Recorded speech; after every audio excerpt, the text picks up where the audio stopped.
Penjelajahan dungeon pun akhirnya dimulai. Nampaklah kelompok penyerang ini sepertinya sudah lumayan terlatih untuk bertarung. Mereka dengan sigap merubah posisi dalam mode bertempur setelah melihat beberapa monster berkumpul dan terlihat akan menyerang mereka. Sang healer atau bisa disebut ketua tim penyerang berkata pada Talim untuk terus menempel pada mereka. Hal itu karena tim pengumpul hanya berjumlah 2 orang saja. Maka hal ini dirasa akan mempercepat proses pengumpulan bahan dan juga mayat ungkapnya. Talim di sini merasa jika sang ketua tim sudah gila karena meminta tim pengumpul untuk terus menempel pada tim penyerang. Hal itu benar-benar sangatlah berbahaya. Berbeda dengan Suho yang di sini merasa sedikit murung. Hal itu karena Cursed Random Box sebelumnya telah memberikan sebuah item yang sangat hebat. Dan efeknya saat melawan monster bertipe Demon akan memberikan dampak yang lebih hebat lagi. Maka dari itu Suho sangat ingin bertemu monster bertipe Demon dan sekaligus menguji coba senjata barunya. Tapi karena memang dia tak ingin menyia-nyiakan kesempatan, Suho pun di sini akan berusaha mempelajari bagaimana cara kerjasama sekelompok hunter yang sedang bertarung. Di quest sebelumnya Suho telah membantai banyak sekali goblin mulai dari tingkat rendah sampai tingkat tinggi. Maka dari itu dibukalah Shadow Dungeon oleh Suho karena dia ingin membangkitkan jasad goblin-goblin tersebut untuk meringankan pekerjaannya. Arise. Bangkitlah 7 Shadow Shoulder di hadapan Suho saat ini. Jumlah yang Suho summon saat ini bertambah karena Suho sudah mengalokasikan sedikit poin ke status intelligence-nya. Di sisi lain, tim penyerang bisa bekerja sama dengan sangat baik hingga musuh-musuh yang mereka lawan sudah tumbang semua. Sang ketua tim merasa jika di wilayah tersebut sepertinya seluruh monster sudah mereka habisi. Sang ketua tim meminta semua untuk beristirahat sebentar, mengingat mereka hanya membawa 2 orang saja di tim pengumpul. Mau tak mau mereka tak bisa memaksakan terus maju karena itu akan memperlambat pekerjaan dari tim pengumpul. Namun setelah berkata hal seperti itu, mata sang ketua tim terbelalak setelah melihat suatu hal yang mengejutkan di arah belakang. Terlihat seluruh mayat-mayat yang sudah mereka habisi tersusun rapi di tempat pengumpulan jasad monster. Hal itu karena ulah Suho yang memerintahkan seluruh shadow-nya untuk bekerja. Sang ketua tim bertanya pada Suho jika apakah semua makhluk ini adalah makhluk summon miliknya. Suho membenarkan pertanyaan itu. Lalu Suho pun bertanya balik jika apakah ada masalah dan apakah hal ini dilarang. Namun dengan cepat sang ketua tim meraih tangan Suho dan memohon padanya untuk terus menjadi tim pengumpul di party mereka. Penawaran itu tentu dianggap sangat konyol oleh Suho karena dirinya juga tak mau untuk menjadi seorang pengumpul terus-menerus. Di sela-sela negosiasi itu terdengar salah satu anggota menyampaikan jika dia menemukan jasad seseorang. Sang ketua tim di sini terlihat memeriksa jasad manusia tersebut. Dengan aksesoris yang dipakainya, nampak jika jasad ini adalah manusia biasa dan bukanlah seorang hunter. Di saat mereka semua sedang berdiskusi mengenai jasad yang baru mereka temukan, Talim dan Suho memiliki pemikiran yang sama, karena mereka bisa melihat ciri-ciri yang sangat tak asing pada mayat tersebut. Hal itu benar sekali, mayat itu adalah Mistborn. Sang ketua tim menanyakan maksud dari Talim dan juga Suho. Apakah mereka berdua mengira jika jasad yang mereka temukan ini adalah tipe monster yang baru-baru ini ditemukan oleh pihak asosiasi? Hal itu dibenarkan oleh Talim, karena memang sebelumnya telah terjadi insiden di universitasnya. Lalu dari arah lain beberapa anggota kembali menemukan jasad yang serupa sudah tergeletak tak bernyawa.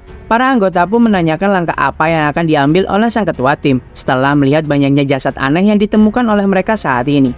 Apakah mereka akan lanjut atau mereka akan berhenti dan melaporkan terlebih dahulu hal ini pada pihak asosiasi? Sang ketua tim berpikir sejenak. Dia sadar jika mereka saat ini menemukan fenomena aneh dan tak biasa. Namun mengingat jasad-jasad yang mereka temukan adalah sosok manusia biasa, hal itu membuat sang ketua tim percaya diri jika mereka pasti bisa mengalahkan musuh-musuh tersebut. Maka dari itu keputusan yang diambil oleh sang ketua tim adalah mereka akan terus melanjutkan penjelajahan ini. Dan ternyata seluruh anggota party juga menginginkan hal yang sama. Suho tentu sangat terkejut dengan keputusan tak bijak tersebut. Meski sudah memberikan saran pada sang ketua tim jika Mistborn tak seremeh yang dia kira. Namun sang ketua tim malah menyombongkan statusnya sebagai ketua tim di sana. Jadi seluruh keputusan apapun ada di tangannya. Entah mereka akan maju atau mundur, itu semua terserah sang ketua tim di sana. Melihat Talim yang mulai ketakutan, Suho pun hanya berkata jika Talim pernah menyampaikan bahwa dirinya memiliki kemampuan berlari di atas rata-rata, bukan? Maka dari itu, di saat terjadi hal yang tak diinginkan, Suho meminta Talim secepat mungkin keluar dari tempat tersebut. Di tempat yang lebih dalam lagi, nampak manusia-manusia yang saat ini telah dijadikan subjek uji coba di sana. Terdapat 3 sosok misterius yang sepertinya mendalangi kegiatan tak biasa tersebut. Mereka berdiskusi tentang tempat suplai yang baru-baru ini telah terjadi masalah. Hal itu membuat suplai bahan mereka tersendat dan berdampak pada tingkat kecepatan produksi mereka yang berkurang saat ini. Mereka berniat untuk meminta cara baru pada penyuplainya supaya dapat mengirimkan manusia lebih banyak lagi ke mereka. Di sini mereka juga tak menyangka jika guild Hena yang telah menyuplai bahan bakar api biru tersebut akan mengalami masalah. Dan hal itu pasti akan menyebabkan produksi Stardust mereka jadi terhambat tak seperti pabrik lainnya. Salah satu monster itu merasakan jika ada beberapa orang yang telah masuk ke dungeon ini. Dan kebetulan mereka membutuhkan bahan bakar yang berkualitas saat ini. Maka dari itu dia pun berniat untuk segera berangkat mengumpulkan bahan bakar berkualitas itu sekarang juga. Berangkatlah dia dengan pedang besar yang dia genggam di sana. Monster lainnya memperingatkan rekannya tersebut jika dia tak boleh lupa saat berburu nanti. Mangsanya harus ditangkap secara hidup-hidup dan bukan dibantai habis hingga menjadi mayat saja. Kembali ke tim penyerang sebelumnya, mereka berhasil menghabisi beberapa monster dengan tingkatan menengah ke bawah kali ini. Hal itu membuat perburuan mereka saat ini mendapatkan hasil yang cukup lumayan banyak. Mereka pun merasa senang karena sepertinya keputusan kaptennya memanglah tepat untuk melanjutkan penjelajahan di sana. Sang ketua tim berkata jika hari ini mereka memang sangatlah beruntung. Ditambah dengan mereka saat ini memiliki tim pengumpul yang hebat dan juga sangat cepat. Dia mengeluarkan sebuah item dari sakunya. Ternyata item yang dikeluarkannya adalah Stardust di sana. Para anggota lainnya sempat keheranan dengan ketua timnya yang bisa memiliki item tersebut. Yang diketahui ternyata item Stardust ini sangatlah sulit didapatkan. Maka dari itu, item ini menjadi sangat populer di kalangan para hunter. Menurut sang ketua tim, meski item Stardust ini hanya bertahan selama 1 minggu, namun hal itu sangatlah berguna bagi hunter seperti dirinya. Karena item ini bisa meningkatkan satu rank dari seorang awakener tingkat rendah seperti mereka. Maka dari itu, jika sang ketua tim memakannya, dia pasti akan memiliki mana setara dengan hunter rank C ataupun lebih. Tiba-tiba dari kegelapan muncullah sosok yang tak dikenal. Lalu tanpa aba-aba, monster tersebut bergerak ke belakang sang ketua tim dengan sangat cepatnya. Dia menebasnya dengan bagian pedang yang tak tajam, sehingga membuat sang ketua tim pingsan seketika. Seluruh anggota lainnya terkejut, ditambah lagi mereka menyaksikan jika monster tersebut bisa berbicara layaknya seorang manusia. Mereka semua memanglah hunter yang cukup hebat dan memiliki kerjasama yang begitu kompak. Namun sosok yang di hadapan mereka saat ini bukanlah monster biasa-biasa saja, melainkan entitas monster yang sangat berbeda. Sosok di hadapan mereka tersebut mengeluarkan satu bola Stardust di sana. Hal itu sempat membuat semua orang keheranan karena bagaimana bisa seekor monster bisa memiliki item Stardust itu. Tanpa membuang-buang waktu lagi, sosok tersebut memakan item tersebut. Mengingat efeknya akan muncul setelah beberapa saat setelah memakannya, semua hunter yang ada pun bergerak maju berusaha menghentikan monster tersebut sebelum efek Stardust itu muncul nanti. Namun tak sesuai harapan mereka, karena memang sedari awal kemampuan monster ini sangatlah luar biasa. Dengan cepat monster itu pun menebas semua orang yang berusaha menyerangnya. Bahkan sihir yang cukup kuat pun dapat dihindari dengan kecepatannya yang berada di atas rata-rata. Di lorong yang sangat gelap tersebut, monster ini akhirnya dapat membantai habis seluruh hunter dengan cukup mudahnya. Lalu muncullah notifikasi sistem yang memberikan sebuah misi untuk Suho di sana, jika dia diminta untuk menyelamatkan para penyintas. Jumlah penyintas yang harus Suho selamatkan saat ini berjumlah 7 orang. Hal itu membuat Suho pun cukup bersemangat karena musuh yang harus dihadapinya adalah monster bertipe demon. Misi untuk menyelamatkan 7 penyintas pun didapatkan oleh Suho. Semakin banyak penyintas yang diselamatkan, semakin banyak pula hadiah yang akan diberikan. Beru yang sempat penasaran dengan keterkejutan yang monaknya pun bertanya pada Suho. Suho menjelaskan pada Beru jika dia tiba-tiba saja mendapatkan quest penyelamatan. Maka Suho sangat yakin jika pasti di tempat ini ada sosok demon yang menculik para manusia. Mengingat persyaratan misi yang terlihat mendesak, sepertinya para penyintas berada dalam bahaya saat ini. Suho lalu memberitahu Talim jika sepertinya ada suatu hal yang berbahaya terjadi pada tim penyerang. Maka dari itu, Suho memerintahkan Talim untuk segera keluar dari dalam dungeon ini. Tentu Talim awalnya ragu dengan hal yang dikatakan Suho, karena Suho beralasan hal ini diketahui berdasarkan firasat miliknya saja. Namun setelah Talim mengingat semua sepak terjang Suho selama ini, mau tak mau dia pun harus menuruti perintah Suho di sana. Talim berkata jika dia tak mau menjadi beban untuk Suho. Maka dari itu, dia akan segera keluar dan setelah itu akan mencari bantuan asosiasi hunter untuk Suho. Setelah Talim pergi dari tempat itu, Suho pun memanggil partnernya yaitu Grey di sana. Mereka segera melakukan bound skill dan bertransformasi ke bentuk Beast Suho saat itu juga. Hal itu dilakukan karena Suho harus bergerak cepat sebelum hal buruk akan segera terjadi pada para penyintas. Akhirnya melesatlah Suho secepat angin menuju dungeon yang lebih dalam untuk mencari para penyintas. Lorong-lorong yang begitu gelap dan juga sepi membuat suasana lebih mencekam di sana. Terlihatlah monster yang telah membantai habis seluruh tim penyerang saat ini telah membawa mereka ke pabrik pembuatan Stardust-nya. Demon lainnya merasa temannya kali ini kembali dengan cepat. Hal itu karena demon pemburu itu dapat mengalahkan semua hunter itu dengan sekali tebasan saja. Lalu terlihat sebuah gerbang portal yang diciptakan oleh demon-demon itu. Gerbang itu sepertinya dimaksudkan untuk memanggil demon lainnya dari tempat asal mereka. Mereka semua merasa sangat senang karena dengan kembalinya demon pemburu itu yang membawa bahan bakar di sana, proses pembuatan Stardust mereka akan berjalan dengan lancar dan quota mereka bulan ini akan segera terpenuhi. Menurut informasi yang mereka sampaikan, Stardust ini berasal dari sebuah racun yang terbuat dari teknik rahasia para demon. Dan setelah melewati berbagai proses penyulingan yang cukup panjang, akhirnya terciptalah Berserk Poison para demon. Zat tersebutlah yang menjadi bahan utama dari pembuatan Stardust. Berserk Poison memang akan meningkatkan kekuatan sihir sang pengguna.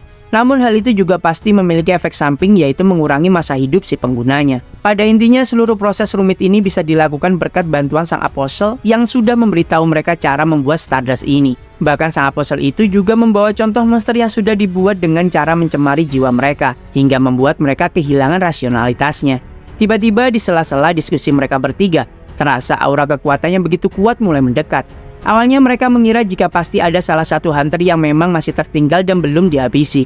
Pintu yang terkunci rapat pun jebol setelah terkena tendangan keras Suho di sana. Tentu hal ini membuat para demon tersebut terkejut. Hal yang sama pun dirasakan oleh Suho setelah dirinya melihat 3 demon di hadapannya. Dengan di belakang mereka terdapat monster-monster Mistburn yang tergantung di sebuah mesin misterius.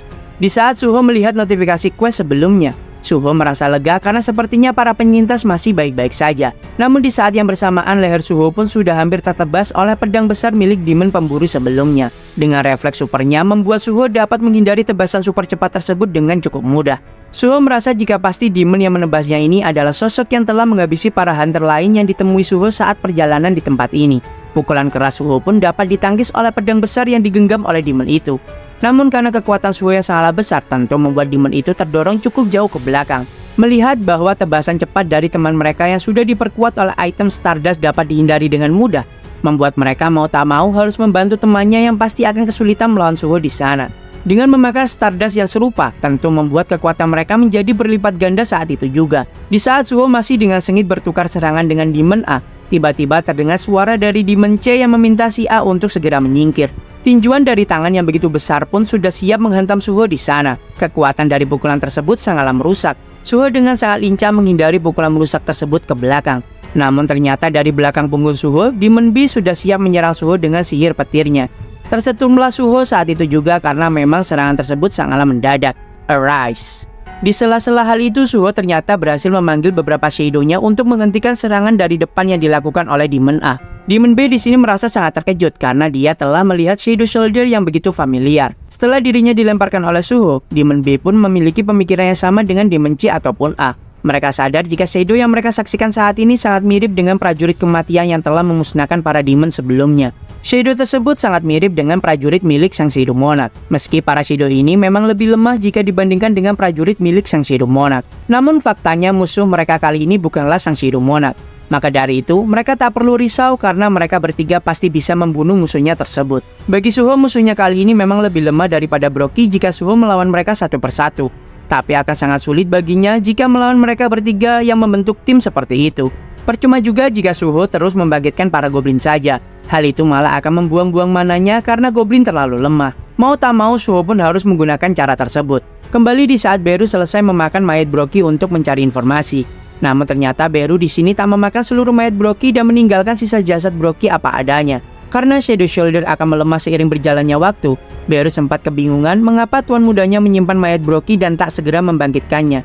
Ternyata di saat pertarungan terakhirnya, Suho merasa Brockie seperti penuh rasa penyesalan karena dirinya telah dikendalikan oleh Itarim. Maka dari itu, Suho berpikir jika nanti Suho bisa membangkitkan Brockie dan membiarkannya mengamuk sebagai seorang warrior. Dan niat Suho juga ternyata diperbolehkan oleh Gris saat itu.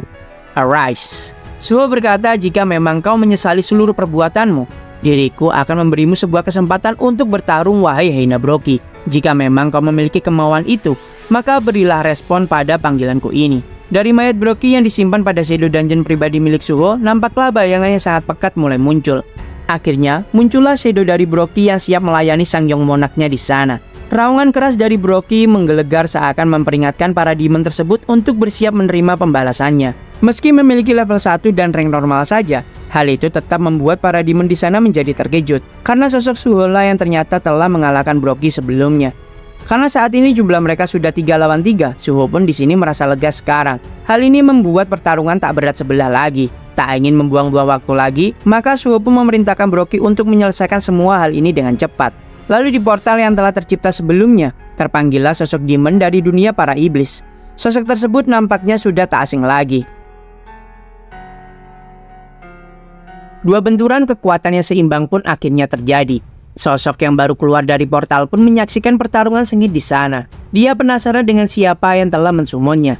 Apakah para demon yang sedang memburunya atau siapa? Sosok itu merasa terkejut setelah melihat pertarungan Brockie dengan Demon yang ada di sana. Dia penasaran mengapa ada sosok Shadow Soldier di tempat seperti ini. Di sisi lain, Suho pun akhirnya bisa fokus saat melawan Demon A di sana. Menggunakan gauntlet baru miliknya, Suho dapat menangkis tembasan-tembasan dari sang musuh dengan cukup mudah.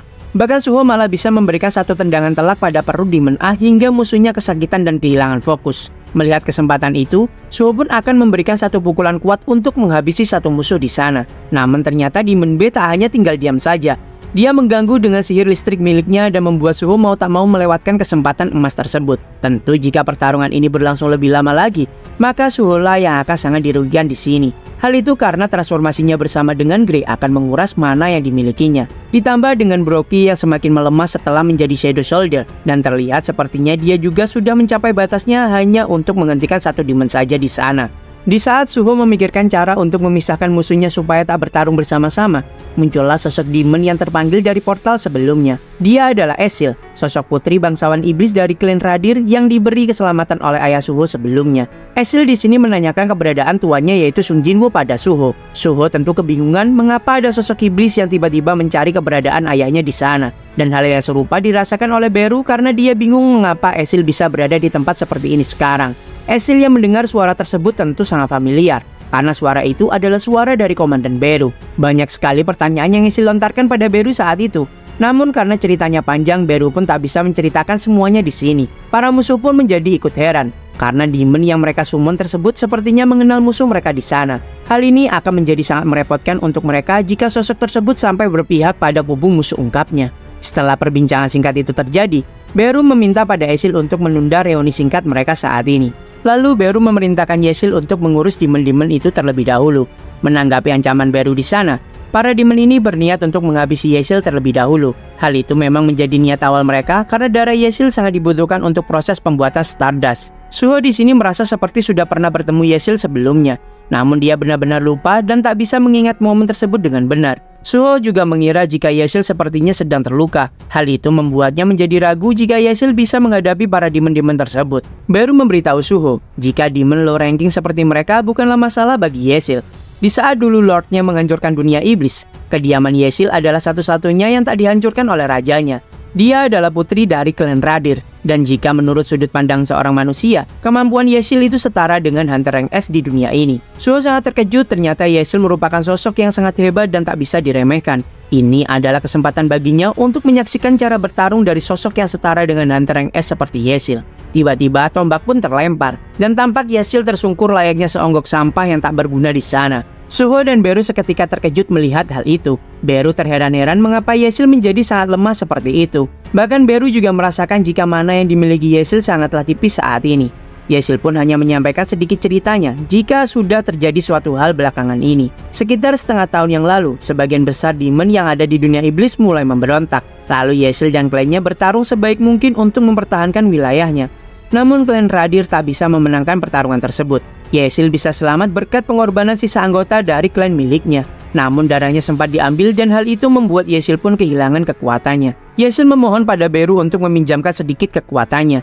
Namun tentu Beru yang sedang bersusah payah mengembalikan wujud aslinya tak mau membuang-buang mana miliknya untuk gadis bodoh seperti Esil. Dalam hati Suho pun merasa sedikit kecewa karena akhirnya ada dua sosok yang tak berguna berada di pihaknya sekarang.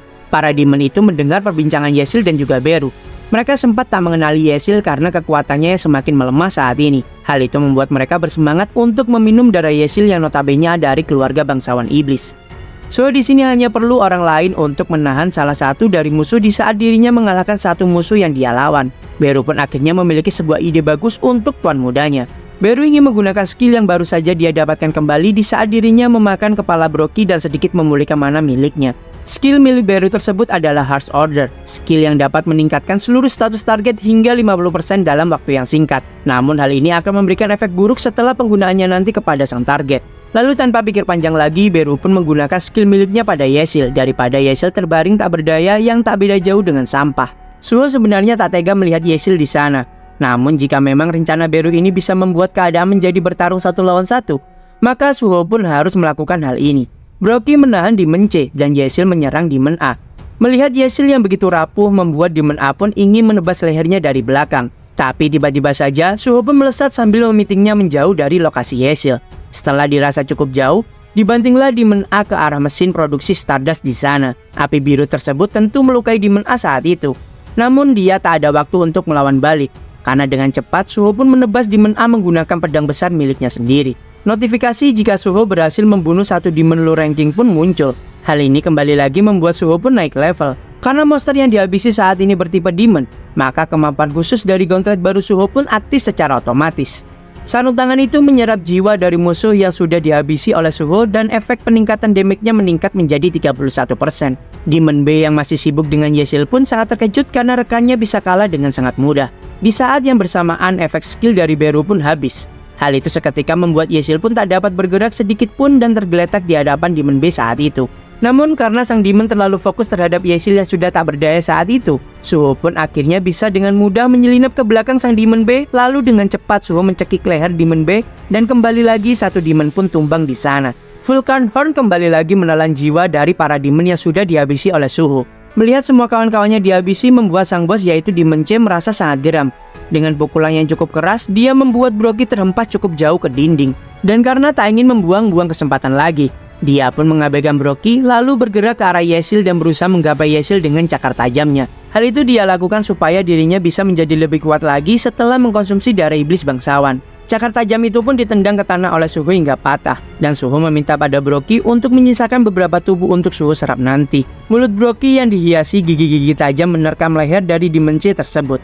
Di sisi lain, Yesil pun telah terbangun dari pingsannya. Yesil merasa heran dan bertanya pada Beru, jika mengapa ada seorang manusia lain yang bisa menggunakan kemampuan Shadow milik sang Raja Sung Jinwoo. Siapakah pemuda itu sebenarnya? Beru pun mengerti mengapa Yesil sampai bisa melupakan tuan mudanya di sana, karena memang sedari awal Yesil tak terlalu dekat dengan sang Young Monarch. Namun jika Yesil memperhatikan dengan seksama, pasti Yesil tahu siapakah sosok pemuda tersebut. Berbagai macam notifikasi pun muncul yang menunjukkan jika misi Suho pun telah selesai. Dalam hening, Yesil pun akhirnya bisa mengetahui siapa sosok pemuda yang ada di hadapannya saat ini. Yesil pun bertanya untuk memastikan apakah benar jika Suho adalah sang Young Monarch. Mendengar Yesil memanggilnya sebagai Young Monarch, membuat Suho pun sadar jika Yesil pasti berada di pihaknya. Yesil di sini tak bisa mengenali Suho karena Suho sudah berubah. Karena dalam sekilas, Suho terlihat nampak serupa dengan tuannya Sung Jinwoo. Tiba-tiba Yesil pun pingsan kembali karena luka-lukanya dan juga dia telah kehabisan energi. Suho yang masih bingung dengan siapakah Yesil tentu menanyakan itu pada Beru. Beru di sini memeriksa keadaan Yesil dan sepertinya Yesil hanya pingsan karena kelelahan saja. Setelah itu Beru memulihkan seluruh penyintas menggunakan skill heal miliknya. Suho merasa sangat senang karena misinya untuk menyelamatkan 7 penyintas telah berhasil. Tentu hadiah yang didapatkan Suho juga sangatlah sepadan. Dia kali ini mendapatkan 3 poin status permanen dan juga 700 koin emas. Koin tersebut ternyata bisa Suho belanjakan di fitur shop, karena Suho saat ini juga sudah bisa mengakses fitur shop melalui sistem. Hal ini mengingatkan Suho dengan masa kecilnya yang akan mendapatkan uang setelah menyelesaikan tugas dari orang tuanya. Senyum tipis Suho pun terukir manis di wajahnya, seakan-akan rasa rindunya telah sedikit terobati di sana. Suho sadar jika sistem pemberian ayahnya dirancang untuknya dan hal itu sangatlah membantu. Maka dari itu, Suho akan menggunakannya dengan sangat baik. Suho di sini memang bisa membeli item di fitur shop, namun beberapa barang tak bisa untuk Suho transfer kepemilikannya pada orang lain. Maka dari itu, Suho pun harus langsung memberikan potion yang telah dia beli pada Yesil secara manual. Kondisi Yesil pun seketika menjadi lebih baik dari sebelumnya. Beru merasa kagum dengan tuan mudanya yang mau merelakan emas berharganya hanya untuk sampah yang tak berguna seperti Yesil. Mengingat tempat mereka berpijak saat ini sangatlah berbahaya, Suho pun berniat untuk membawa Yesil ke Shadow Dungeon miliknya. Dan tak lupa Suho meminta Broggy untuk membawa semua mayat musuh ke dalam Shadow Dungeon juga. Suho memerintahkan mereka untuk masuk terlebih dahulu, karena Suho masih memiliki urusan lain di sana. Dia pun mengambil pedang dari salah satu demon sebelumnya. Lalu Suho mendekati para Mistborn yang saat ini sedang terikat di mesin produksi Stardust. Suho pun menyadari pasti mereka merasakan sakit yang begitu parah setelah dibakar seperti itu dengan waktu yang sangat lama. Namun Suho meminta maaf karena hanya inilah yang bisa dia lakukan untuk mempersingkat rasa sakit mereka di sana. Suho pun akhirnya menggunakan skill Storm Slash-nya. Lalu setelah semuanya berhasil dievakuasi, di luar dungeon nampak seorang hunter penyidik sedang mengumpulkan informasi. Di dalam dungeon bertipe field tersebut ditemukan beberapa tubuh dari monster lizard dan juga Mistborn. Namun setelah menilai dari luka-luka yang diterima oleh beberapa hunter yang tewas di dalam dungeon, hal itu tak terlihat seperti para monster-monster tersebut yang telah membunuh mereka semua. Ditambah saat mereka masuk lebih dalam, terdapat sebuah basement yang sudah hancur yang sepertinya disebabkan oleh sebuah bilah pedang. Sang penyidik tentu merasa ada hal yang sangat aneh terjadi pada dungeon ini. Pasti ada pihak lain yang terhubung dengan insiden ini, pikirnya. Lalu penyidik itu pun bertanya pada Talim jika ada catatan sebelumnya yang mengatakan ada seorang bernama Sung Jinwoo di tim pengumpul mayat. Talim pun menjelaskan jika dia adalah junior yang datang membantunya. Dan untuk keberadaannya sendiri, Talim beralasan jika Suho sudah kabur bersamanya dan sudah berada di tempat yang lebih aman saat ini. Dia memang sangat malu dengan hal yang sudah dilakukannya. Namun berhubung mereka adalah sama-sama hunter rank E, maka tak ada hal lain yang bisa dilakukan selain lari dari bahaya. Penyidik tersebut pun tak menyalahkan Talim dan justru memuji tindakan Talim karena sudah mengambil keputusan yang tepat. Dalam hati Talim pun sangat yakin jika sosok yang telah menyelamatkan semua penyintas pastilah Sung Suho. Talim tak tahu menahu mengapa Suho menyembunyikan rank yang sebenarnya. Namun Talim percaya pada Suho jika pasti dia memiliki alasan yang tepat untuk hal tersebut. Di Shadow Dungeon terlihat Yesil telah menerima penjelasan dari Beru, yang pada intinya Beru menjelaskan keberadaan tuannya Sung Jinwoo dan juga perang yang telah terjadi di luar angkasa saat ini. Beru diutus untuk kembali ke bumi dan membuka segel dari Sangyong Monarch.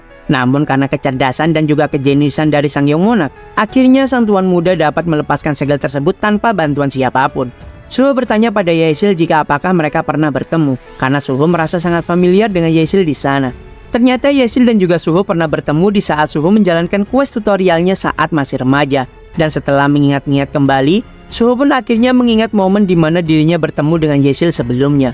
Beru pun menanyakan tentang mengapa Yesil bisa menjadi sangat lemah sekarang. Apa yang sebenarnya sudah terjadi di dunia iblis saat ini. Yesil pun menjelaskan pada Beru, terutama pada Sangyong Monarch-nya. Jika setelah tuan mereka yaitu Sung Jinwoo menghabisi Demon King dan juga bangsawan lainnya, klan Radir menjadi top rank pada hierarki demon di dunia iblis. Dan mereka menunggu panggilan dari tuannya Sung Jinwoo selama ini. Setelah beberapa dekade, mereka hidup dengan sangat damai sambil menunggu panggilan dari tuan mereka yang tak kunjung memanggil mereka. Tapi sekitar setengah tahun yang lalu muncullah sebuah masalah. Sebuah item peningkat sihir yang disebut dengan Stardust pun mulai menyebar di antara para demon. Stardust memang tak berefek banyak pada demon high rank seperti Yesil yang memang sudah terlahir dengan kekuatan sihir yang sangat kuat. Tapi di saat demon low ranking yang menggunakannya, hal itu akan banyak sekali meningkatkan sihir mereka dengan sangat mudah. Stardust menjadi sebuah solusi dan ditambah dengan tak adanya sosok Sung Jinwoo, para demon pun mulai bergabung dengan sebuah tujuan yang sama, yaitu pemberontakan. Mereka memberontak terhadap klan Radir yang berada di bawah perlindungan Sang Shadow Monarch. Pemberontakan tersebut berkembang hingga menjadi perang besar. Lalu klan Radir akhirnya tak dapat menahan para pemberontak tersebut setelah perselisihan berjalan setengah tahun yang lalu. Tindakan mereka tak hanya berhenti di sana. Mereka menguras darah dari keluarga klan Radir yang sudah tertangkap. Mereka meminum darah dari para iblis bangsawan untuk mendapatkan kekuatan yang lebih besar. Ayah Yesil dan semua orang dari keluarganya pun telah dikorbankan. Sampai-sampai untuk Yesil sendiri, dia pun kehilangan kekuatannya setelah mereka mengambil banyak sekali darah yang dimiliki oleh Yesil. Memang sangatlah menyedihkan melihat nasib Yesil menjadi satu-satunya iblis dari klan Radir yang selamat. Dia merasa malu dengan tuannya Sung Jinwoo. Karena setelah kehilangan dunia iblis, entah apa yang akan tuannya itu katakan nanti padanya. Dengan lirih Suho pun berkata, jika kau sudah mengalami banyak hal. Suho sudah sangat sering berpikir jika apa yang akan dilakukan sang ayah jika berada di situasi seperti ini.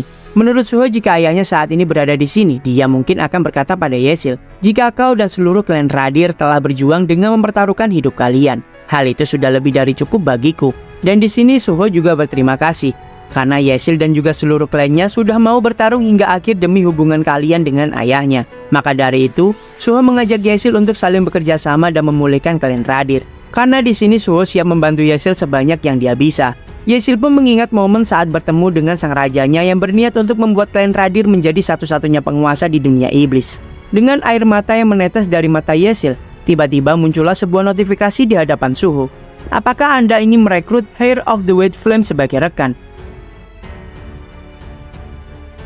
Penyintas terakhir dari bangsawan iblis berdarah murni, yaitu Yesil Radir, merasa berterima kasih pada player. Apakah Anda ingin merekrut Heir of the White Flame sebagai rekan? Tentu notifikasi itu membuat Suho menjadi terkejut, karena dia tak menyangka bahwa Yesil adalah keturunan monark yang kedua. Apakah hal ini bisa terjadi karena Yesil menjadi satu-satunya bangsawan dari iblis berdarah murni yang tersisa? Suho tentu saja menerima penawaran dari sistem tersebut dengan senang hati. Dengan diterimanya Yesil saat itu membuat Suho mendapatkan skill bond dengan Yesil di sana. Status Windows muncul dengan tiba-tiba di hadapan Yesil. Hal itu membuat Yesil seketika terkejut karena dia melihat hal yang tak biasa saat itu. Suho pun memiliki asumsi jika semua rekannya dapat melihat status Windows juga seperti dirinya. Sayangnya Gray tak dapat berbicara, maka dari itu Suho tak bisa menanyainya. Beru yang masih penasaran pun diyakinkan oleh perkataan Suho, jika memang benar Yesil saat ini sudah menjadi rekannya sebagai Heir of the White Flames. Setelah itu nampaklah Suho yang penasaran ingin mencoba bond miliknya yang baru bersama Yesil. Lalu akhirnya mereka berdua pun melakukan bond skill tersebut. Rambut Yesil pun tiba-tiba dipenuhi oleh api putih yang sepertinya akan membakar dirinya. Aura kekuatan yang terlihat begitu kuat pun ditransfer kepada Suho. Api yang terlihat serupa dengan petir hitam pun menyelimuti kepalan tangan Suho.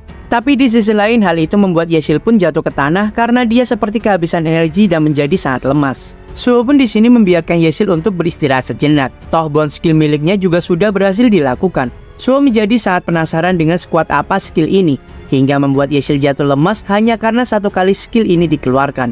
Dengan sekuat tenaga, Suho pun mencoba menghantam bangunan yang ada di hadapannya.